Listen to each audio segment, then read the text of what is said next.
Desperate for cash, she accepted the private chef job for a millionaire. Shocked he was her ex-fiancé who called her not wife material and never knew she kept his son. The universe has a way of serving justice on a silver platter.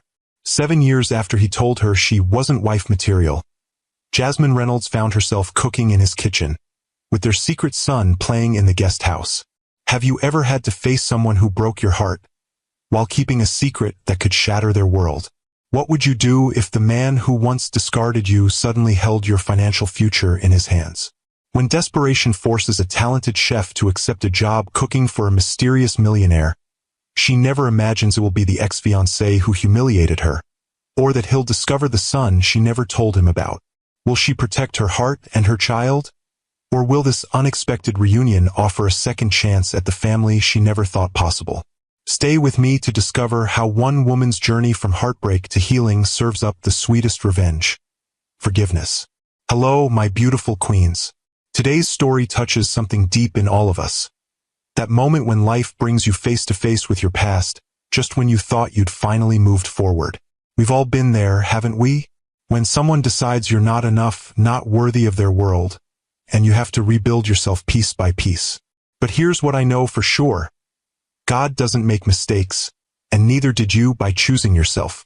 Sometimes the hardest table to walk away from is the one where you're being served crumbs instead of the feast you deserve.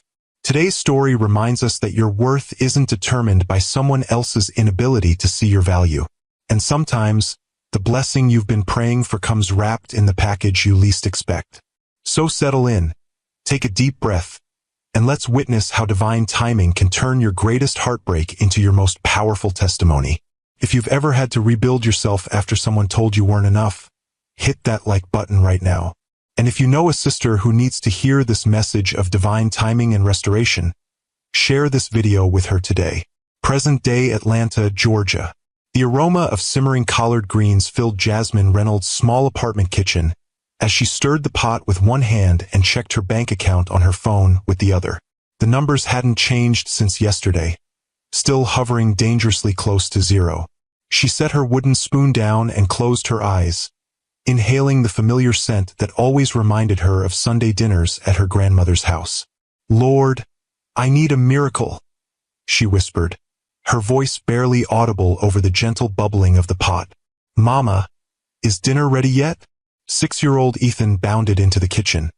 His school uniform rumpled from a day of first-grade adventures, dark eyes bright with hunger and the boundless energy only children possess. Jasmine tucked her phone away and smiled, the weight of her financial worries momentarily lifting at the sight of her son. "Almost, baby. Why don't you wash up and set the table?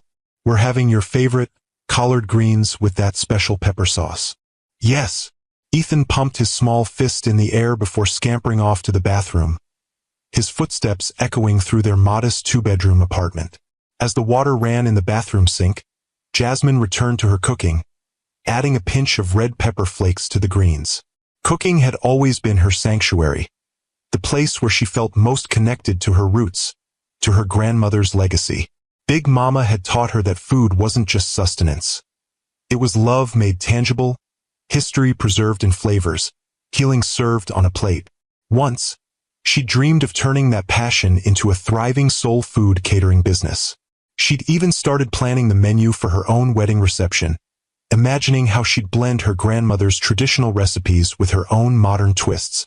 But dreams had a way of taking unexpected turns. 7 years ago, "You're just not wife material, Jasmine." The words had fallen from Marcus Harrington's lips with such casual cruelty that for a moment, Jasmine thought she'd misheard him.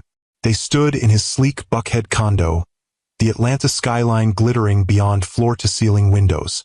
Just hours earlier, she'd been finalizing their wedding menu, deciding between her grandmother's famous peach cobbler and her own bourbon bread pudding for dessert.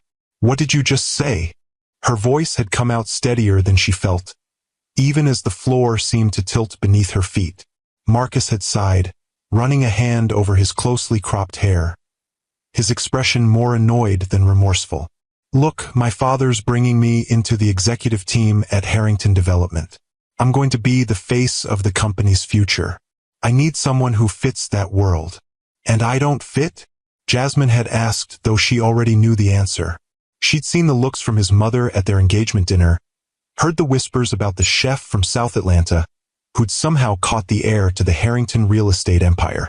"You know I care about you," Marcus had continued, his voice softening in a way that felt more insulting than comforting. "But marriage is about more than just feelings. It's a partnership, a business decision in many ways. And the reality is you're not the right investment for where my life is headed." The diamond ring had burned against her finger as she twisted it off and placed it on his imported marble countertop. The same countertop where she'd prepared countless meals for him, where she'd taught him how to make his grandmother's sweet potato pie when he'd confessed he missed it after she passed. "Thank you for your honesty," she'd said, gathering her purse and what remained of her dignity. "I hope you find someone who meets your investment criteria." She'd walked out without tears, saving those for the privacy of her car, where she'd sobbed until her throat was raw and her eyes were swollen. What she hadn't known then, what she would discover just days later, was that she was carrying his child. In her hurt and pride, she'd made the decision to walk away completely. If he didn't want her, she wouldn't force him to want their child. Present day. "Table's ready, Mama," Ethan called, pulling Jasmine back to the present. She smiled at her son's handiwork. Mismatched plates set with careful precision, napkins folded into triangles just like she'd taught him. Her heart swelled with love for this beautiful boy who had his father's dimples and thoughtful eyes, but, thankfully, her own resilient spirit. "Looks perfect, baby. Let's eat." Over dinner, Ethan chattered about his day at Westside Christian Academy, the private school Jasmine had sacrificed everything to keep him in. The pandemic had cost her the restaurant job she'd held for years, and though she'd picked up catering gigs and food delivery work, it wasn't enough. The tuition was 2 months overdue, and their rent wasn't far behind. "Ms. Thompson says I'm the best reader in the whole class," Ethan announced, scooping up another forkful of greens. "She let me help the other kids today." "That's wonderful, baby," Jasmine said, reaching across to wipe a bit of pot liquor from his chin. "You get that from your grandmother. Big Mama could read 3 books in a single weekend." "Was she smart like me?" Ethan asked, his eyes wide with wonder. "Even smarter," Jasmine assured him. "And she would be so proud of you, just like I am." After dinner, they washed dishes together, Ethan standing on a step stool, carefully rinsing each plate before handing it to his mother. These small rituals anchored their days, gave structure to a life that sometimes felt like it might unravel at any moment. Later, after tucking Ethan into bed with prayers and a story, Jasmine returned to her laptop at the kitchen table. The job search had become a nightly ritual, scrolling through listings, sending applications into the void, praying for responses that rarely came. "Just one break, Lord," she murmured, rubbing her tired eyes. "That's all I'm asking for." Her phone pinged with an email notification. Probably another rejection, she thought, but clicked anyway. "Ms. Reynolds, your culinary resume has been brought to our attention for a private chef position with one of Atlanta's most discerning clients. The position offers competitive compensation, $85,000 annually, full benefits, and includes living accommodations in a private guest house on the estate. Our client values discretion and prefers to maintain privacy, so there will be no in-person interview. If interested, please review the attached contract and respond by tomorrow. Regards, Elite Staffing Solutions." Jasmine stared at the screen, heart racing. $85,000. Place to live. Benefits. It seemed too good to be true, especially the part about no interview. But the agency was legitimate. She'd heard of them placing staff with Atlanta's wealthiest families. She scanned the contract. The client remained unnamed, listed only as Buckhead Estate Holdings, LLC. The job required her to live on-site 5 days a week, with weekends free. She could bring her son. The estate had a guest house where they would stay. It was perfect, almost suspiciously so.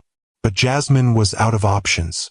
"Lord, if this door is from you, let it be a blessing," she whispered, signing the contract with shaking hands before she could talk herself out of it.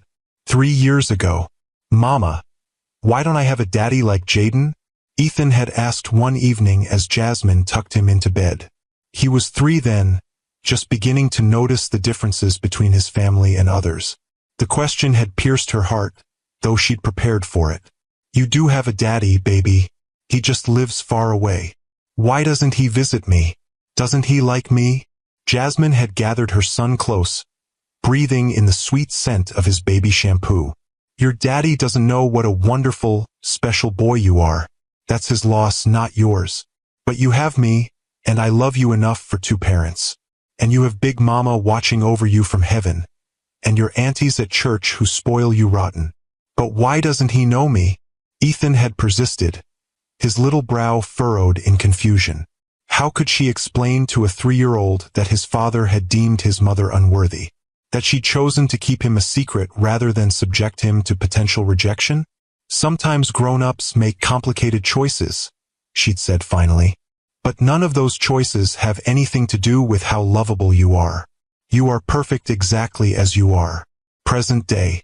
The following Monday, Jasmine stood before the imposing gates of one of Buckhead's most exclusive estates. Ethan's small hand clutched in hers. Her other hand gripped the handle of her knife roll, the professional set her grandmother had gifted her when she graduated culinary school, before life had taken its detours.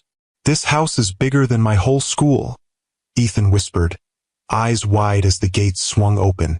The driveway curved through manicured grounds toward a sprawling Georgian-style mansion. Jasmine swallowed hard, fighting the feeling that she didn't belong in such a place. She'd grown up in South Atlanta, raised by her grandmother after her mother passed. Places like this existed in another universe. A silver-haired woman in a crisp uniform met them at the front door. Ms. Reynolds? I'm Mrs. Porter, the estate manager. Welcome to Harrington House. Jasmine froze. Harrington? Yes, though Mr. Harrington is quite private these days. He rarely leaves his home office.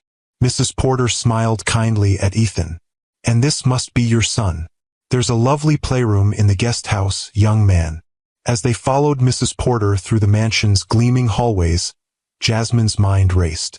Harrington was a common enough name, she reasoned. Couldn't be him. Marcus had been building a life with some society woman last she'd heard. Someone who fit his world. The kitchen was a chef's dream, wolf range, sub-zero refrigerator, marble countertops stretching for days. Jasmine ran her fingers along the cool surface, momentarily forgetting her anxiety. Mr. Harrington has simple but refined tastes, Mrs. Porter explained. Southern cuisine is his preference, though he appreciates innovation. He dines alone at 7 each evening in the small dining room. You'll find the pantry and refrigerator fully stocked according to your requested ingredients. After settling Ethan in their new quarters, a charming 2-bedroom guest house just behind the main residence, Jasmine returned to the kitchen. She unpacked her knives, laying them out in precise order, a ritual that always centered her. Then she began preparing her grandmother's recipes. Smothered chicken, candied yams, collard greens with turkey neck, cornbread from scratch. As she cooked, she prayed, Lord, guide my hands. Whatever brought me here, let me serve with excellence. At precisely 7, Jasmine arranged the food on a serving cart and wheeled it toward the dining room. The house was quiet except for the soft classical music drifting from somewhere upstairs. She entered the dimly lit dining room and began setting out the dishes on the table, which was set for 1. Smells just like home. The deep voice from the doorway sent a shock through Jasmine's body. She knew that voice, had once loved that voice, though it sounded older, perhaps a bit rougher around the edges. She turned slowly, her worst fears confirmed as Marcus Harrington stepped into the light. He looked different, silver threading his temples, lines around his eyes that hadn't been there 7 years ago, a certain weariness in his posture. But those eyes, those deep brown eyes that she saw every day in her son's face, were unmistakable. Jasmine?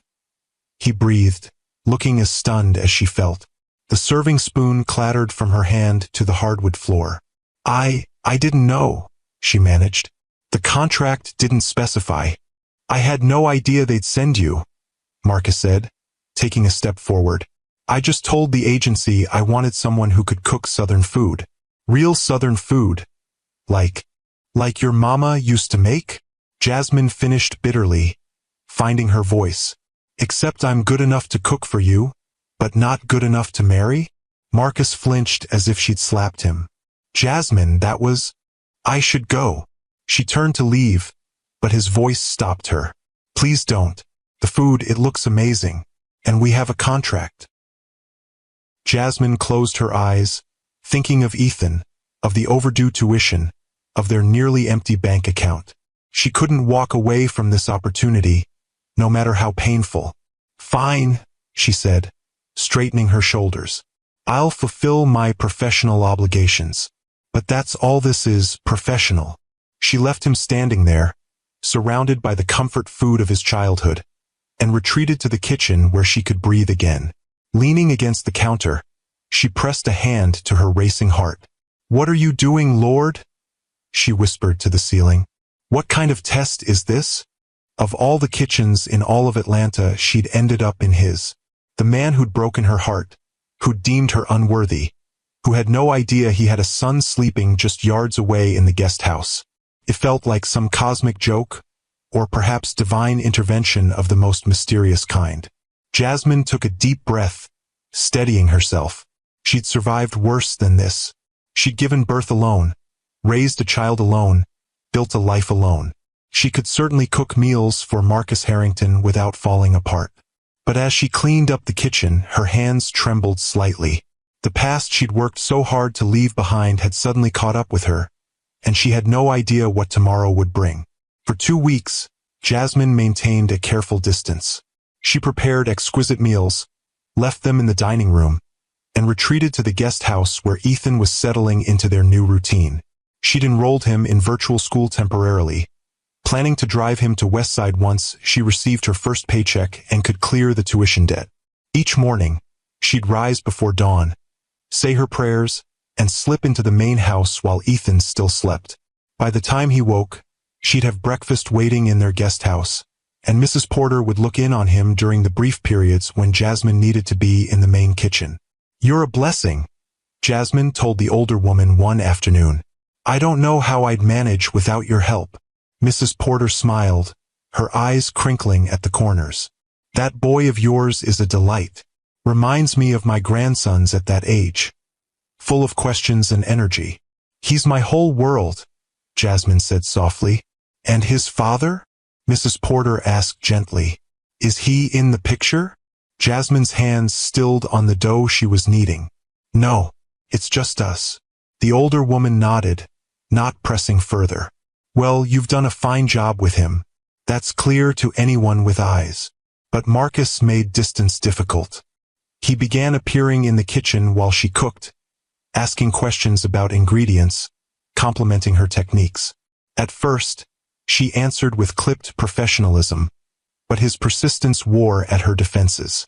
5 years ago, I don't need a man to complete me, Jasmine had declared to her best friend Tanya over coffee, while their toddlers played nearby. Ethan and I are just fine on our own. Tanya had given her a knowing look. Nobody's saying you need completing, girl. But even the strongest trees bend in the storm sometimes. It's okay to admit you're tired. And she had been tired, bone-deep exhausted from working double shifts at the restaurant. From night feedings and early mornings. From carrying the weight of every decision alone. But admitting that felt like failure somehow, like proving Marcus right about her not being enough. I'm not tired, she'd insisted, even as her eyes burned from lack of sleep. I'm blessed. Present day. My grandmother taught me to cook, Jasmine explained one afternoon as Marcus watched her roll out biscuit dough. She hadn't meant to engage in conversation, but cooking always loosened her tongue, and the question about her technique had been genuine. After Mama died, Big Mama raised me on love and good food. I remember you talking about her, Marcus said quietly. She passed while we were together, right? Jasmine nodded, surprised he'd remembered. Just before you and I. She trailed off, unwilling to revisit that pain. Before I made the biggest mistake of my life, Marcus finished. Jasmine's hands stilled on the dough.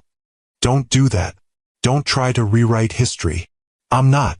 I'm just acknowledging the truth. He leaned against the counter, careful to maintain space between them. I was young, foolish, and under pressure from my family to marry the right kind of woman. My father had just brought me into the business, and I was desperate to prove myself. So I was a liability? Jasmine resumed cutting biscuits, pressing the cutter with more force than necessary. No, you were real, too real for the fake world I was trying to inhabit. Marcus ran a hand over his face. It took me years to realize what I'd thrown away. Jasmine arranged the biscuits on a baking sheet, refusing to meet his eyes. Words hurt, Marcus. Some wounds take years to heal. I know, and I'm sorry. Sorrier than you can imagine. She finally looked at him. What happened to you? Mrs. Porter said you rarely leave your office. That's not the Marcus Harrington I knew. A shadow crossed his face. Life happened. A failed marriage to exactly the kind of woman my parents approved of. A business partnership that imploded spectacularly. I still have money. More than I need, but not much else. Despite herself, Jasmine felt a flicker of compassion. I'm sorry to hear that. Don't be. I earned every bit of my misery. He offered a sad smile. But your food. It's the first thing that's made me feel something good in a long time. 6 years ago. Push, Jasmine. One more big push, the midwife had urged. Alone in the delivery room except for the medical staff, Jasmine had gathered her remaining strength and pushed with everything she had. The pain had been transcendent, beyond anything she'd imagined. But then came the cry, that first indignant wail of new life, and suddenly nothing else mattered. It's a boy, the midwife had announced, placing the squirming, vernix-covered infant on Jasmine's chest. A beautiful, healthy boy. Looking down at her son's face for the first time, Jasmine had seen Marcus immediately, the shape of his brow, the curve of his lips. For a moment, grief had threatened to overshadow joy. Then the tiny hand had curled around her finger with surprising strength, and she'd known with absolute certainty that this child was meant to be hers, that every painful step had led to this perfect moment. "Hello, Ethan," she'd whispered, the name she'd chosen months before suddenly feeling right. "I'm your mama, and I will always, always love you." Present day. Before Jasmine could respond to Marcus's confession, her phone rang. She wiped her hands and checked the screen. Ethan's virtual school teacher. "Ms. Reynolds? Ethan seems quite unwell. He's burning up with fever and complaining of a sore throat. I think you should check on him immediately." Jasmine's heart raced as she rushed to the guest house, finding Ethan curled on the couch, his small face flushed with fever. "Baby, what hurts?" she asked, pressing her lips to his forehead. "Everything, Mama," he whimpered. "My throat feels like fire." His temperature read 103.8, dangerously high. Jasmine called his pediatrician, who advised bringing him to the emergency room immediately. "I don't have my car," she realized aloud, having taken an Uber to the estate that first day. "I'll call a rideshare. Is everything all right?" Marcus appeared in the doorway, concern etched on his face. "Ethan's sick, really sick. I need to get him to Children's Healthcare downtown." Without hesitation, Marcus grabbed his keys. "I'll drive you. It'll be faster than waiting for a car." Too worried to argue, Jasmine gathered Ethan in her arms and followed Marcus to his Range Rover. He drove with focused intensity, navigating Atlanta traffic with skill, while Jasmine cradled Ethan in the back seat, praying continuously under her breath. "Lord, please protect my baby. Please let him be okay." Marcus glanced at them in the rearview mirror, his expression unreadable. "We're almost there. How's he doing?" "His fever's still high," Jasmine said, her voice tight with worry. "He's never been this sick before." At the hospital, Marcus handled the paperwork while nurses took Ethan's vitals. The doctor diagnosed severe strep throat with possible complications and ordered immediate 4 antibiotics. "He'll need to stay overnight for observation," the doctor explained. "His blood work shows concerning inflammation markers." "I'll stay with him," Jasmine said immediately, though anxiety flashed through her. She hadn't packed anything, had no change of clothes, no toothbrush. "I'll get whatever you need," Marcus offered, as if reading her thoughts. Just text me a list. As Ethan dozed fitfully in the hospital bed, Jasmine sank into the chair beside him, emotionally exhausted. The beeping monitors and antiseptic smell brought back memories of her own childhood hospital stays after her asthma attacks. Her grandmother always at her side, steady and strong. "You're going to be just fine, baby," she whispered, stroking Ethan's hair back from his forehead. "Mama's right here." Marcus returned hours later with a duffel bag containing everything she'd requested, plus comfort items she hadn't thought to ask for. Her favorite tea, a soft throw blanket, a charger for her phone. "Thank you," she said, genuinely touched by his thoughtfulness. "You didn't have to do all this. It's the least I could do." He set the bag down and looked at Ethan, his expression softening. "How is he?" "They're running more tests," she told him, voice rough with worry. "They mentioned his blood type is complicating things. He has a rare one." Marcus frowned. "What type is he?" "AB negative. Only about 1% of the population has it." Marcus went very still. "That's my blood type." Jasmine's heart stuttered. She'd always known, of course, had seen it on Ethan's birth certificate and recognized the significance. But hearing Marcus say it made the reality inescapable. "Jasmine," he said slowly, "how old is Ethan?" She met his gaze steadily. "He's 6. He was born 8 months after you ended our engagement." Marcus stared at the sleeping child, recognition dawning in his eyes, the dimples, the shape of his brow, the curl of his lashes against his cheeks. "He's mine," he whispered, not a question but a realization. Tears filled Jasmine's eyes. "Yes. Why didn't you tell me? You made it very clear I wasn't what you wanted," she said, her voice breaking. "I found out I was pregnant right after you left. I didn't want him growing up feeling unwanted the way you made me feel." Marcus sank into the chair opposite her, his face ashen. "I had a right to know. And he had a right to be loved unconditionally," Jasmine countered. "Could you have given him that then? When you were so concerned with appearances and what your family thought?" Marcus opened his mouth to argue, then closed it, the fight draining from him.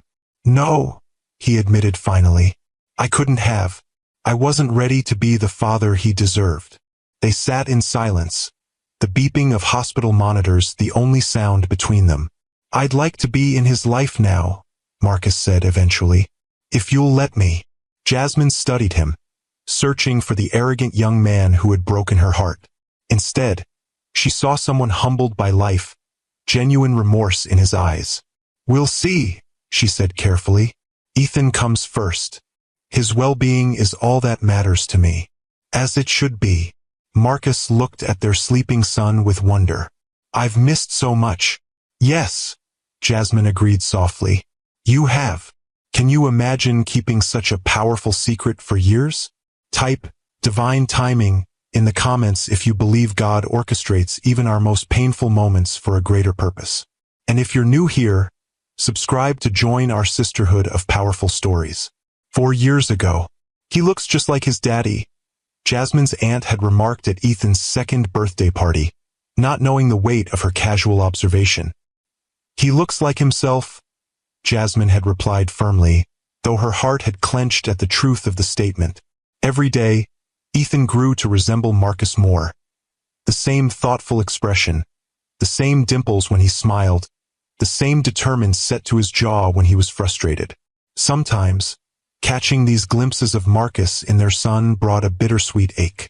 Not regret exactly, but a wistfulness for what might have been if Marcus had been a different man, if she had been the kind of woman his family deemed acceptable. "You ever think about reaching out to his father?" her aunt had pressed. "A boy needs his daddy. A boy needs people who love him unconditionally," Jasmine had corrected. "Ethan has that in abundance." Present day. The next morning, the doctor confirmed Ethan was responding well to treatment. His fever had broken, and he could go home the following day if his improvement continued. "You're the chef at my house," Ethan said when he finally noticed Marcus sitting quietly in the corner of the hospital room. "Do you know you have the same dimples as me?" Marcus smiled, revealing the matching indentations. I just found out that's because I'm your dad. Ethan's eyes widened. For real? Mama said my dad lived far away. Jasmine winced. It had been a gentle fiction to spare her son the pain of rejection. I did live far away, Marcus said carefully. Not in distance, but in my heart. I was lost for a long time, but I'd like to be in your life now, if that's okay with you and your mom. Ethan considered this with the solemn thoughtfulness that always reminded Jasmine of Marcus at his best moments. Do you know how to play Minecraft? Ethan asked finally. Marcus laughed, relief evident in his face. No, but I'm a quick learner. The simplicity of the exchange brought tears to Jasmine's eyes.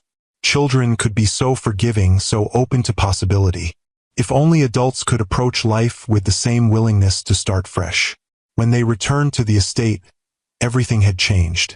Marcus insisted on covering all of Ethan's medical bills and clearing Jasmine's debt at Westside Christian Academy. At first, she resisted. I don't want your money, Marcus. It's not about the money, he countered. It's about responsibility. He's my son too, Jasmine. Let me do this one thing, at least. Reluctantly, she agreed, but only for Ethan's sake. The relief of knowing his school tuition was paid, that she wouldn't have to worry about medical bills on top of everything else, was undeniable. In the days that followed, Marcus made good on his promise to learn Minecraft. Jasmine would find them in the guest house living room, heads bent together over Ethan's tablet, her son patiently explaining the game's intricacies to his father. You have to mine the diamonds with an iron pickaxe, Ethan instructed. See? Like this. Got it, Marcus said, his brow furrowed in concentration. And then we can make diamond armor? Exactly. You're learning fast for an old person. Marcus laughed, the sound freer than Jasmine had heard since arriving at the estate. Thanks, I think. Watching them together stirred complicated emotions in Jasmine's heart. Joy for Ethan, who deserved to know his father.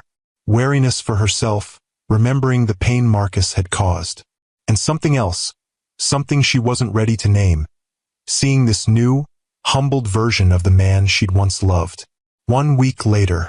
I'd like to cook dinner for you and Ethan tonight, Marcus said one afternoon as Jasmine prepared lunch. In the main house. She looked up, surprised. You cook now? I've been practicing, he admitted. Nothing fancy, but I can manage spaghetti without burning down the kitchen. The thought of Marcus Harrington, who once couldn't boil water without assistance. Cooking for them made Jasmine smile despite herself. Ethan loves spaghetti. I know. He told me it's his second favorite after your mac and cheese. The fact that Marcus had been paying attention to their son's preferences, learning about him, touched something in Jasmine she'd thought long buried. All right, she agreed. Dinner would be nice. That evening, they gathered in the formal dining room, though Marcus had made it less intimidating by using colorful plates and playing Ethan's favorite music softly in the background. The spaghetti was simple but good. The sauce clearly from a jar but doctored with fresh herbs and spices. This is delicious, Mr. Marcus, Ethan declared, twirling pasta around his fork with concentration. Thank you, buddy. And you can call me Dad, if you want to. Marcus glanced at Jasmine, seeking approval. If that's okay with your mom. Jasmine nodded, her throat tight with emotion. Whatever Ethan is comfortable with. Ethan considered this seriously. I think I'll try Dad, and see how it feels. After dinner, as Ethan helped clear the table, a chore Jasmine had instilled in him early, Marcus turned to her. Thank you, he said quietly, for raising such an amazing kid, for being here despite everything. I know I don't deserve either of you in my life. This isn't about what you deserve, Jasmine replied. It's about what Ethan deserves. He deserves to know his father, and you seem genuinely interested in being that for him. I am. More than anything. Marcus hesitated, then added, and what about you, Jasmine? What do you deserve? The question caught her off guard. For so long, she'd focused solely on Ethan's needs, putting her own aside. What did she deserve? Peace, certainly. Respect. A life without constant financial struggle. But love? That seemed like a luxury she'd stopped allowing herself to consider. "I deserve to be valued for exactly who I am," she said finally. "Not changed or molded to fit someone else's expectations." Marcus nodded slowly. "You always deserved that. I was too blind to see it then." Before she could respond, Ethan returned from the kitchen, yawning widely. "I'm tired, Mama. Can we go home now?" "Of course, baby." She rose, grateful for the interruption. "Say goodnight to your dad." The word felt strange on her tongue, but the smile that lit Ethan's face made any discomfort worthwhile. "Night, Dad," he said, allowing Marcus to hug him. "Thanks for the spaghetti." "Anytime, buddy. Sweet dreams." As they walked back to the guest house, Ethan's small hand in hers, Jasmine felt as though they were crossing more than just the manicured lawn. They were stepping into uncharted territory, a new landscape where old wounds and fresh possibilities existed side by side. "I like him," Ethan said sleepily as she tucked him into bed. "He's not as scary as I thought dads would be." Jasmine smoothed his hair back from his forehead. "What made you think dads were scary?" Ethan shrugged. "Jaden's dad yells a lot, and Zoe's dad left and never came back. But my dad seems nice. And he's trying really hard at Minecraft even though he's not very good." Out of the mouths of babes, Jasmine thought. Children saw through pretense to the heart of things. Marcus was trying not just with the game but with fatherhood itself. The question was whether trying would be enough. 2 years ago, "I'm not looking for anyone," Jasmine had told her church sisters when they tried to set her up with the new deacon. "Ethan and I have our routine. We're happy." "Child, there's happy and then there's fulfilled," Sister Bernice had replied, her wise eyes seeing more than Jasmine wanted to reveal. "God didn't design us to walk alone." "I'm not alone," Jasmine had insisted. "I have Ethan, I have all of you, I have my church family. And that's a blessing," Sister Bernice had acknowledged. "But there's a difference between being surrounded by love and sharing your journey with a partner. Someone to help carry the load when it gets too heavy." Jasmine had smiled politely but changed the subject. The truth was, she'd built walls around her heart so high and so thick that the idea of letting someone scale them terrified her. What if she opened herself up only to be found wanting again? What if she trusted and was betrayed? Better to focus on what she could control, raising her son, building her career, strengthening her faith. Present day. Over the next few weeks, a new routine emerged. Jasmine still prepared Marcus's meals, but now they often ate together as a family. Marcus adjusted his work schedule to spend afternoons with Ethan, helping with homework or taking him to the park. On weekends, when Jasmine and Ethan would normally return to their apartment, Marcus invited them to stay, turning the estate's pool into a water park or organizing movie nights in the home theater. "You don't have to do all this," Jasmine said one Saturday as they watched Ethan splash in the pool. "He'd be happy with much simpler things." "I know," Marcus replied, "but I'm trying to make up for lost time. And honestly, I'm enjoying it as much as he is. Maybe more." She studied him, noting the changes 6 years had wrought. The arrogant young executive was gone, replaced by a man who seemed more at ease in his own skin despite the setbacks he'd mentioned. There was a gentleness to him now, a thoughtfulness that reminded her of the Marcus she'd first fallen in love with, before ambition and family pressure had hardened him. "What happened with your marriage?" she asked suddenly. "If you don't mind me asking." Marcus was quiet for a moment, watching Ethan practice his cannonball jumps. "Camille was exactly what my parents wanted, Spelman graduate from a good family, connected to all the right people in Atlanta society. We looked perfect on paper. But we were strangers living in the same house. She wanted the Harrington name and the lifestyle that came with it. I wanted," he trailed off, then continued more softly, "I wanted what I'd thrown away with you. Authenticity, real connection, someone who saw me, not just my potential or my bank account." "I'm sorry," Jasmine said, and meant it. "That sounds lonely." It was. After 3 years, she had an affair with my business partner. They conspired to push me out of a development deal I'd been working on for years. When I confronted them, they didn't even deny it. Just told me I was too idealistic, that business and marriage were both about strategic advantage. That's cold. It was a wake-up call, Marcus admitted. Made me realize I'd become exactly what my father wanted, ruthless, calculating, putting profit above people. I didn't like who I saw in the mirror. So what changed? Everything. I bought Camille out of her shares in the company, divorced her, and walked away from the partnership with Julian. Focused on smaller, community-centered developments instead of luxury high-rises. Started working with nonprofits on affordable housing initiatives. He smiled ruefully. My father nearly had a stroke when I announced the new direction. Said I was throwing away the Harrington legacy. And were you? I was redefining it. At least, that's what I told myself. He looked at her directly. But the truth is, I was trying to become someone you might have been proud of. Even though I thought I'd never see you again. The admission hung between them, too honest to dismiss, too loaded to easily accept.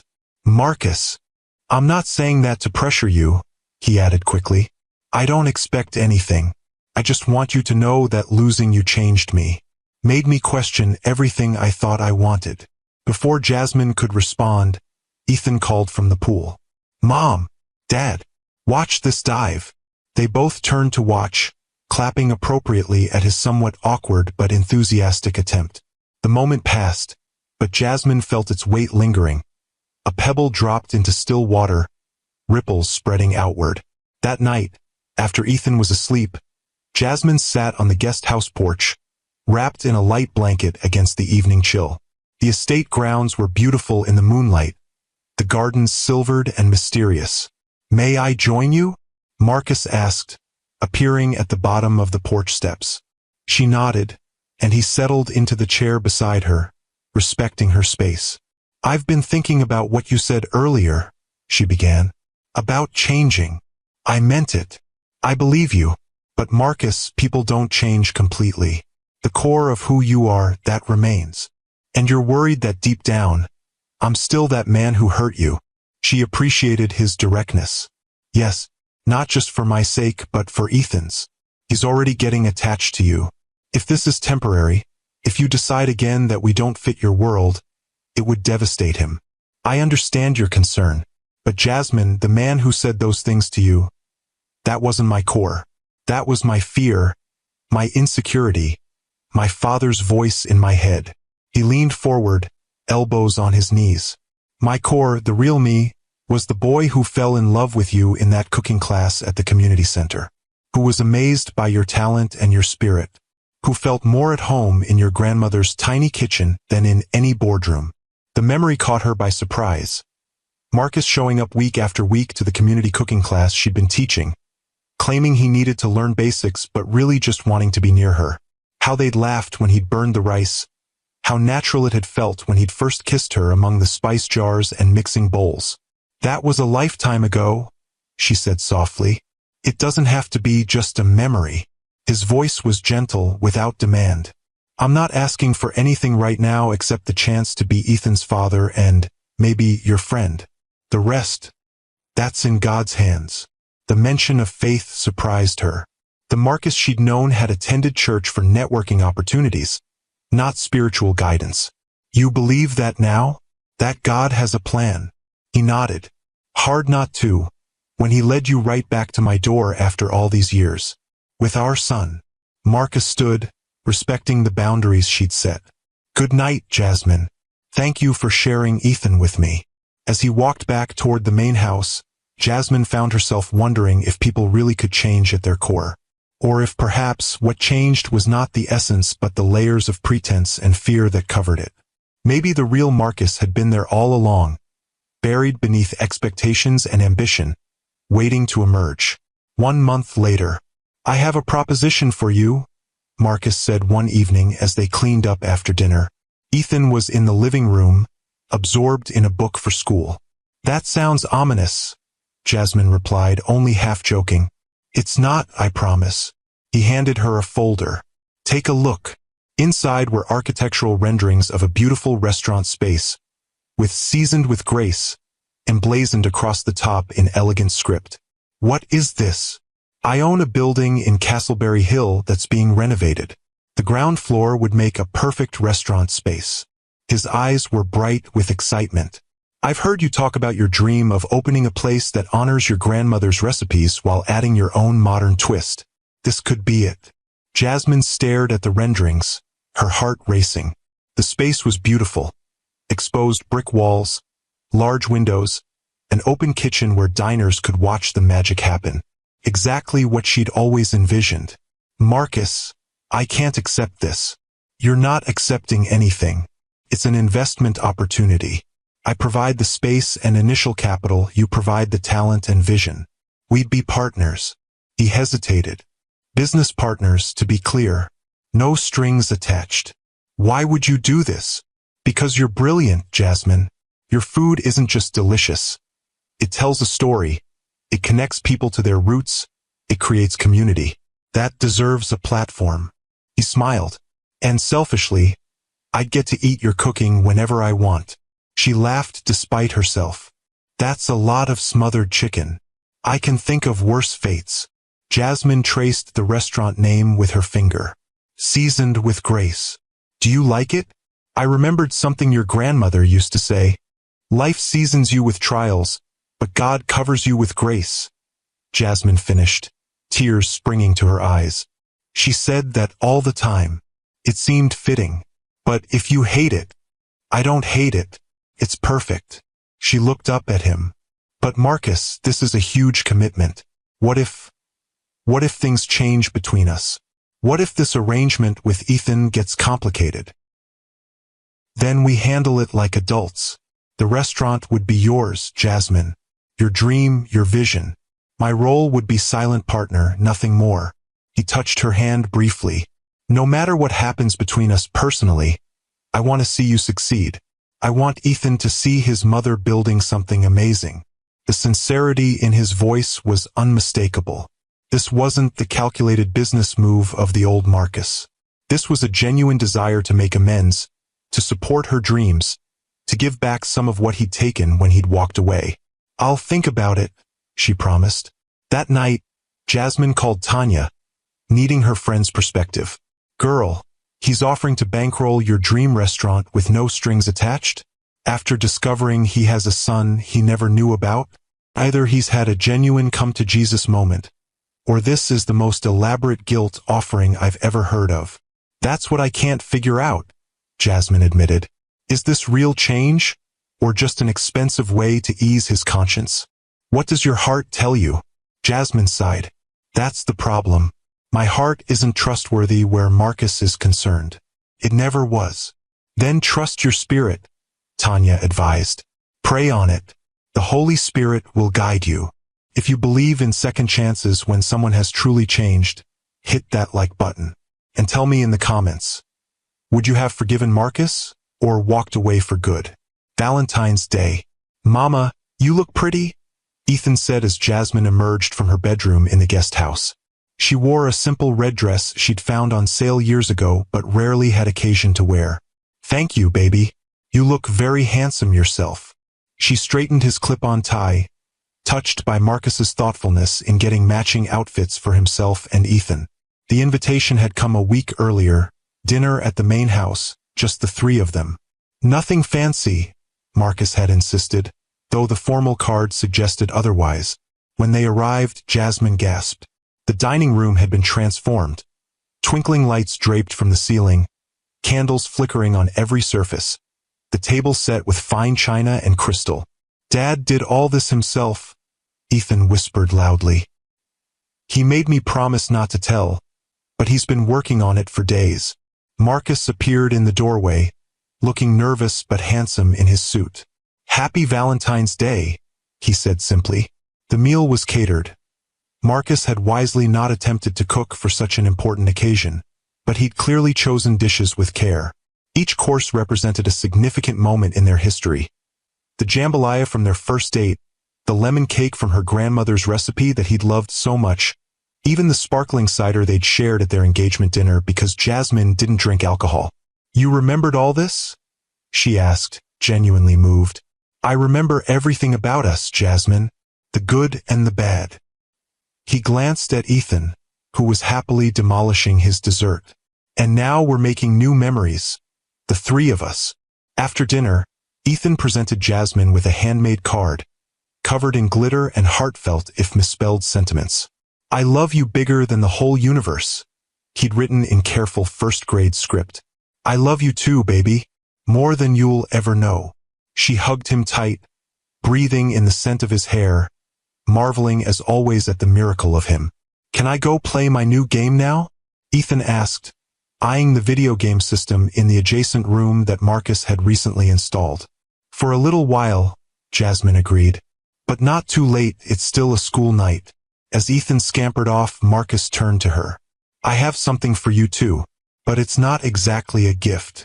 He led her to the kitchen. Not the formal chef's kitchen where she prepared meals, but a smaller, cozier space that had once been a breakfast nook. It had been completely renovated, with warm wood cabinets, vintage-inspired appliances, and a large island perfect for cooking demonstrations. What is this? Your test kitchen, Marcus explained, for seasoned with grace. I know you haven't given me an answer yet about the restaurant, but I thought having a space to develop recipes, film cooking videos for social media, maybe even start a cookbook. It might help you decide. Jasmine ran her hand along the smooth countertop, emotion welling in her throat. It was perfect, intimate but professional, exactly the kind of space she dreamed of working in. Marcus, I don't know what to say. You don't have to say anything right now. He took her hands in his. Jasmine, these past 2 months have been the happiest of my life. Being with you and Ethan, watching you cook, hearing you laugh. It's shown me what really matters. He reached into his pocket and pulled out a small velvet box. Jasmine's heart stuttered.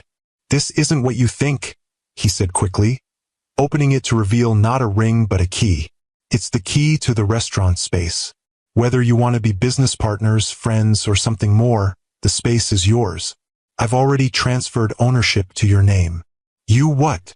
Jasmine stared at him in disbelief. The building is still mine, but the restaurant space belongs to you now. No strings, no conditions. Your dream on your terms. Tears filled her eyes. Why would you do this?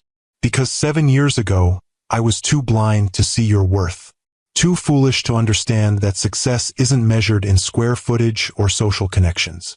He touched her cheek gently. You were always wife material, Jasmine. You were always everything. I was just too broken to recognize it. His voice caught. I'm not asking for your forgiveness or for another chance. I just want you to have the opportunity to build something that honors your grandmother's legacy and your own incredible talent. Jasmine looked down at the key in her palm, its weight seemingly greater than its small size would suggest. This wasn't just a key to a building. It was a key to possibilities, to the dream she'd set aside when life had taken unexpected turns. I don't know what to say, she whispered. You don't have to say anything right now, Marcus assured her. Take your time. Think about it. Pray about it. Whatever you decide, the space is yours. She closed her fingers around the key, feeling its edges press into her palm.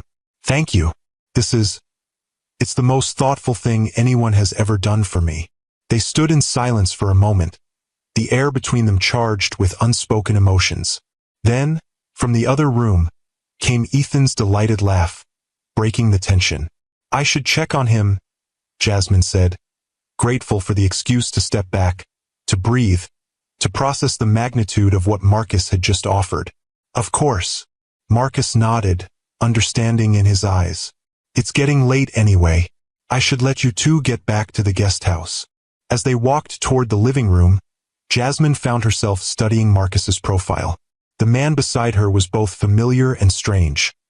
The same features she'd once memorized with loving fingers, but softened now by time and experience, humbled by failure, deepened by regret. Could people truly change? Or did they simply become more fully themselves? The pretense and performance stripped away by life's harsh lessons. 7 years ago, the day after the breakup. He's not worth your tears, Big Mama had said, finding Jasmine curled on her couch, eyes swollen from crying. Any man who can't see your light doesn't deserve to bask in it. I thought he was the one, Jasmine had whispered, her voice raw. I thought we were building something real. Big Mama had settled her substantial frame beside Jasmine, the couch creaking in familiar protest. Baby girl, sometimes God has to close a door to open the right window. You remember how your granddaddy used to say the Lord works in mysterious ways? Jasmine had nodded, though at that moment, the mystery felt more like cruelty. Well, this is one of those times. You can't see it now, but someday you'll look back and understand why this had to happen. I don't think I'll ever understand why he stopped loving me. Big Mama had taken Jasmine's face between her weathered hands. Child, that man didn't stop loving you. He never started. What he loved was the idea of you, the pretty girl who could cook like an angel, who made him feel good about himself. But real love sees all of you. The good, the bad, the messy parts, and chooses you anyway. Real love doesn't walk away when things get inconvenient. Present day. Dad, look, I beat the level. Ethan's excited voice pulled Jasmine from her memories. He was bouncing on the couch, controller in hand, looking to Marcus for approval. That's awesome, buddy. Marcus high-fived him, his face alight with genuine pride. You're getting really good at this. Can I show Mom the cool move I learned? It's pretty late, buddy, Marcus said gently. Maybe tomorrow? You've got school in the morning. Ethan's face fell slightly, but he nodded. Okay, promise we can play tomorrow. Promise. Marcus helped him turn off the game system. And maybe this weekend we can try that new park with the rock climbing wall. If that's okay with your mom, he added, glancing at Jasmine. She nodded, touched by his consistent deference to her parental authority. That sounds fun. But only if you finish your book report first. I will. Ethan hugged Marcus impulsively. Night, Dad. Thanks for the Valentine's dinner. You're welcome, son. Marcus's voice was thick with emotion as he returned the hug. Sweet dreams. As they walked back to the guest house, Ethan's hand warm in hers, Jasmine felt a strange sense of peace settling over her. Not resolution. There were still too many unanswered questions for that, but a quieting of the storm that had raged within her since seeing Marcus again. Mom, Ethan asked as she tucked him into bed. Do you like Dad? The directness of the question caught her off guard. Why do you ask that, baby? Because sometimes you look at him like you're trying to solve a really hard math problem. Ethan yawned widely. And sometimes you smile at him when you think nobody's looking. Children missed nothing, Jasmine thought ruefully. Your dad and I have a complicated history. Because he didn't know about me? That's part of it. She smoothed his covers, choosing her words carefully. But mostly because people can hurt each other without meaning to, and then it takes time to learn to trust again. Like when Jaden broke my action figure and said he was sorry, but I didn't want to let him play with my toys anymore? Jasmine smiled at the simple but apt comparison. Something like that, yes, but much bigger. Jaden's my friend again now, Ethan pointed out sleepily. He was really sorry, and he saved up his allowance to buy me a new figure. A better one. Out of the mouths of babes, Jasmine thought for the second time. That was very kind of him. Dad's trying to be kind too, Ethan murmured, his eyes drifting closed. He told me he wants to make you smile more. Jasmine leaned down to kiss his forehead, her heart full. Sleep tight, my sweet boy. I love you to the moon and back. And to Saturn and Jupiter too, he replied, their nightly ritual complete. Later, sitting on the guest house porch with a cup of tea, Jasmine turned the restaurant key over in her fingers. The moonlight caught its edges, making it gleam like a promise. Could she accept this gift? Not just the physical space, but the opportunity it represented.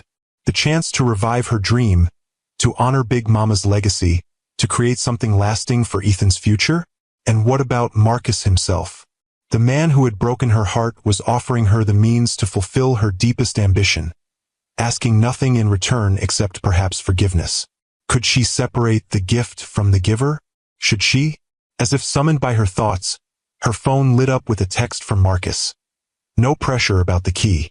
Whatever you decide, I support you. Good night, Jasmine. She smiled despite herself, remembering Ethan's observation. Sometimes you smile at him when you think nobody's looking. Perhaps it was time to stop hiding those smiles. 3 days later. I've made a decision, Jasmine told Marcus as they walked through the empty restaurant space in Castleberry Hill. The afternoon sun streamed through the large windows, illuminating the possibilities of the bare room. About seasoned with grace. Marcus nodded, his expression carefully neutral. Whatever you decide, I'll respect it. I want to do this, she said, her voice gaining confidence as she spoke. But I want to do it right, as a true partnership. What do you mean? I mean, I'll accept your investment, but as a business loan with fair terms, not a gift. I'll pay you back every penny with interest. She met his gaze steadily. And I want everything in writing, reviewed by my own lawyer. A slow smile spread across Marcus's face. You've been talking to Tanya. Jasmine laughed, surprised he remembered her best friend's profession. She's the best contract attorney I know. And yes, she had some thoughts about accepting property from an ex. I bet she did. Marcus's eyes crinkled with amusement. For what it's worth, I think it's a smart decision. Protects both of us. Keeps things professional. Exactly. Jasmine walked further into the space, envisioning where the tables would go, where the open kitchen would be positioned. I've been working on a business plan. I want to start small, dinner service only, Thursday through Sunday. Focus on elevated soul food with seasonal ingredients. Maybe cooking classes during off hours. It sounds perfect. Marcus watched her with undisguised admiration. You've really thought this through. I've had 7 years to think about it, she admitted. Even when it seemed impossible, I never stopped planning, dreaming. That's what I've always loved about you, Marcus said softly. Your determination, your vision. The word loved hung in the air between them, neither acknowledging it directly. There's something else, Jasmine said, turning to face him fully.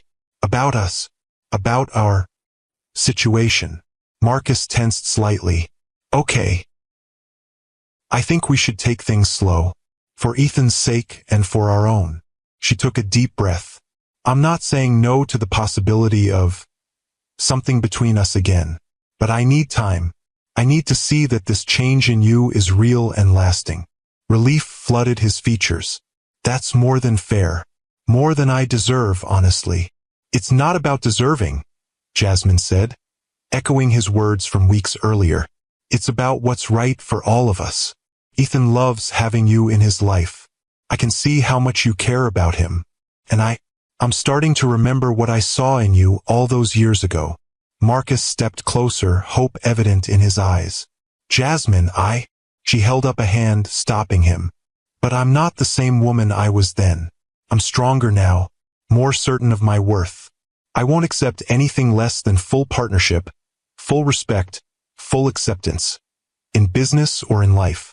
I wouldn't want anything less, he assured her. The woman you are now, she takes my breath away. Your strength, your grace, the way you've raised our son. I'm in awe of you, Jasmine. Truly. The sincerity in his voice touched something deep within her. A place that had been closed off for so long, she'd almost forgotten it existed. Then let's start here, she said, gesturing to the empty restaurant space around them. Let's build something together, something real, something lasting, and see where it leads us. Marcus nodded, understanding the layers of her proposal. Partners, he agreed, extending his hand. Partners, she confirmed, taking it. His palm was warm against hers, the contact sending a familiar yet new sensation up her arm. For a moment, they stood connected in the sunlit space, surrounded by possibility. Then Jasmine gently withdrew her hand, not ready yet for prolonged contact, for the memories it might awaken. I should pick up Ethan from school, she said, but I'll have Tanya draft the partnership agreement this week. I'll look forward to it. Marcus walked her to the door. Jasmine, thank you for giving me a chance to be part of Ethan's life, and for considering giving me a second chance with you. She smiled, allowing herself to really look at him, the man he'd become, not the ghost of who he'd been. Sometimes the hardest ingredients to work with create the most extraordinary flavors. My grandmother taught me that. 6 months later. 5 minutes to opening. Jasmine called, her voice carrying through the bustling kitchen of Seasoned with Grace. The staff, a mix of culinary school graduates and community members she trained herself, moved with practiced efficiency, putting final touches on the evening's dishes.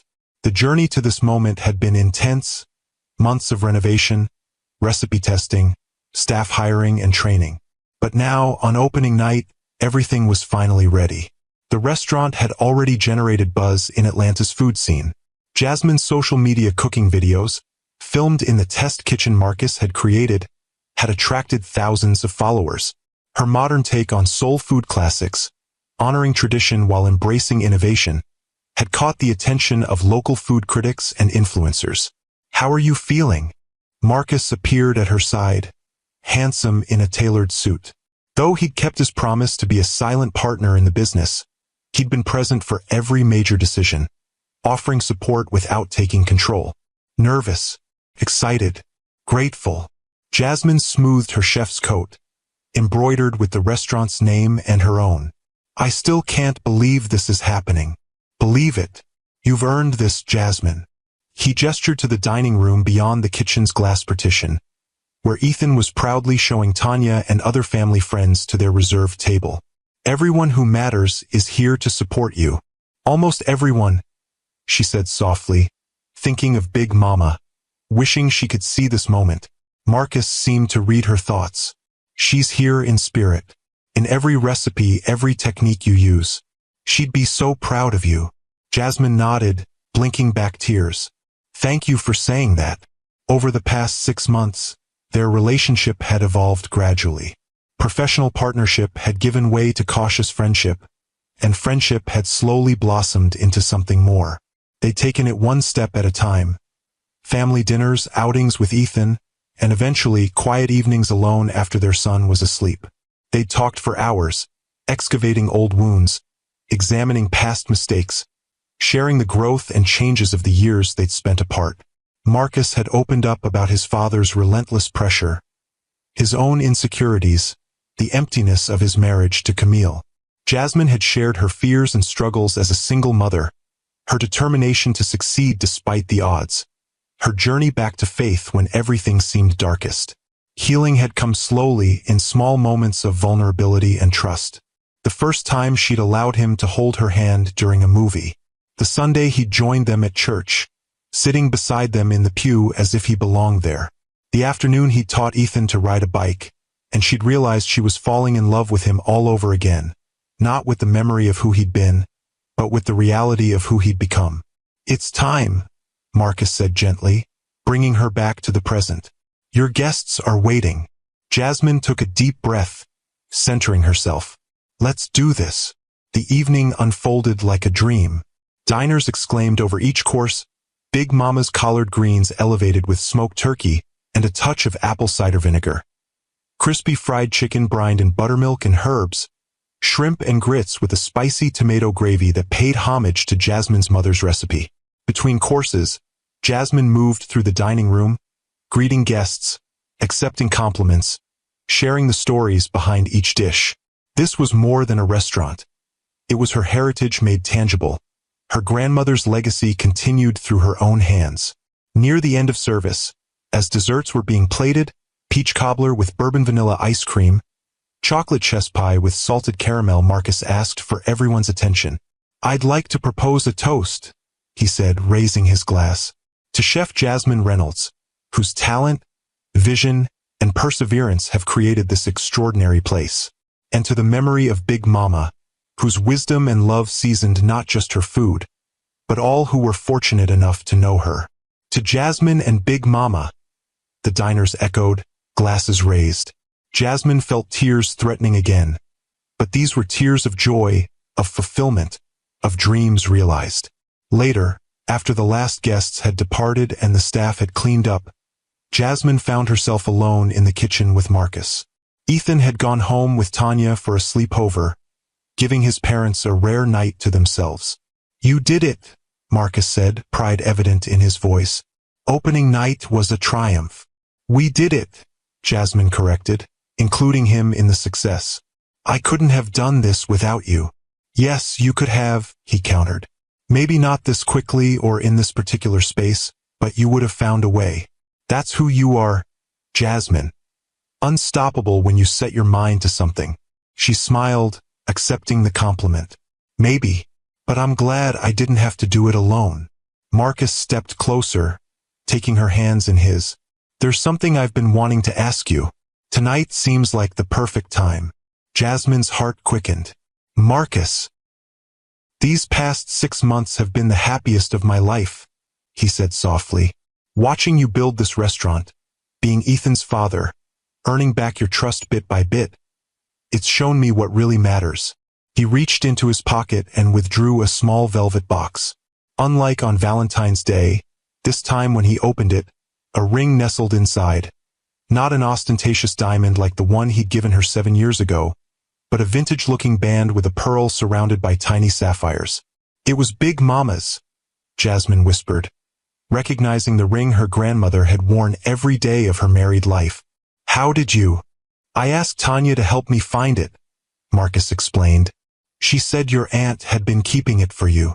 Tears filled Jasmine's eyes as Marcus knelt before her on the kitchen floor, the heart of her new restaurant, the place where her passion and heritage came together.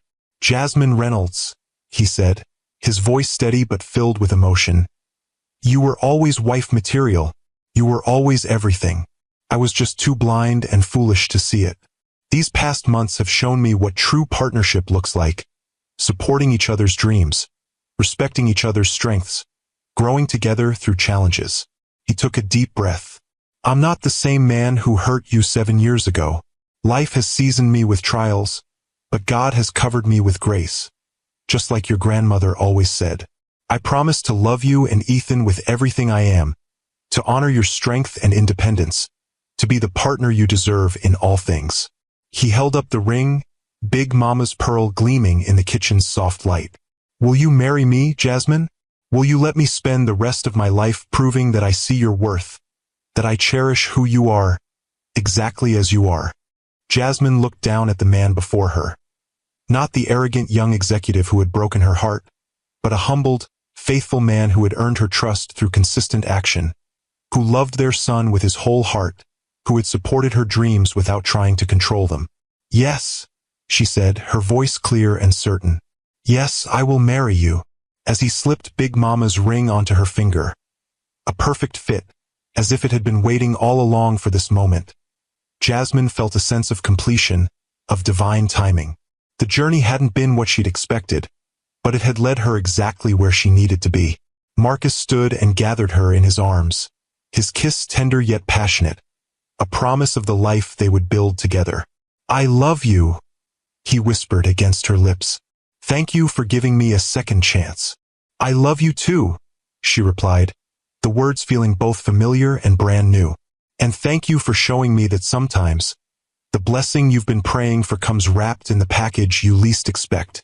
3 months later, by the power vested in me, I now pronounce you husband and wife, Pastor Williams declared, beaming at the couple before him. Marcus, you may kiss your bride. The small church erupted in cheers as Marcus tenderly kissed Jasmine, their friends and family celebrating the union that had been 7 years and many life lessons in the making. Ethan, handsome in his miniature suit as the ring bearer, bounced excitedly beside them. Are we officially a family now? He asked as they turned to face their guests. We've always been a family, baby, Jasmine assured him, smoothing his tie. This just makes it official on paper. And in the eyes of God, Marcus added, his hand warm on Jasmine's back. The 3 of us, blessed and united. The reception was held at Seasoned with Grace, transformed for the evening into an intimate celebration space. Jasmine's staff had outdone themselves, preparing a feast that honored both families' traditions. Marcus's mother's famous mac and cheese alongside Big Mama's recipes. A beautiful blend of heritage and new beginnings. As they shared their first dance as husband and wife, Marcus held Jasmine close, swaying gently to Aretha Franklin's I Say a Little Prayer. Happy? He murmured against her temple. More than I ever thought possible, she replied honestly. It's like Big Mama always said. Sometimes you have to go through the fire to come out refined. She was a wise woman. Marcus pulled back slightly to look into her eyes. I promise you, Jasmine Harrington, that I will spend every day making sure you never regret giving me this second chance. And I promise you, she returned, that I will never let you forget how far we've come, how much we've grown, how blessed we are to have found our way back to each other. Later, as they cut their wedding cake, a stunning creation by Jasmine's pastry chef, incorporating elements of both their favorite desserts, Tanya raised her glass for a toast. To Jasmine and Marcus, she began, her voice carrying across the restaurant. When Jasmine first told me she'd taken a job cooking for her ex-fiancé, I thought she'd lost her mind. Laughter rippled through the gathering. But watching their journey these past months has taught me something profound about divine timing and second chances. She turned to the couple, her expression softening. Sometimes, the ingredients of your past are exactly what you need to create the feast of your future. You too have taken hurt and disappointment and transformed them into something beautiful. Not just this amazing restaurant, but a love that's stronger for having been tested by fire. Jasmine leaned against Marcus's shoulder, feeling the solid strength of him, the steadiness that had replaced his former restless ambition. Across the room, Ethan played with his cousins, his laughter a reminder of the unexpected blessing that had come from their painful separation. God doesn't make mistakes, Tanya continued, echoing the words Jasmine had clung to during her darkest days. And neither did you, Jasmine, by choosing yourself 7 years ago. That choice led you here, to a man who truly sees your worth, to a business that honors your heritage, to a life seasoned with trials but covered, always, with grace. As glasses were raised around them, Jasmine and Marcus shared a private look, one that acknowledged the long road behind them and the promising journey ahead. They had been broken apart and brought back together, not by chance but by purpose, not by accident but by design. In the kitchen of her dreams, surrounded by loved ones, wearing her grandmother's ring, Jasmine felt the fullness of Big Mama's wisdom. Life seasons you with trials, but God covers you with grace.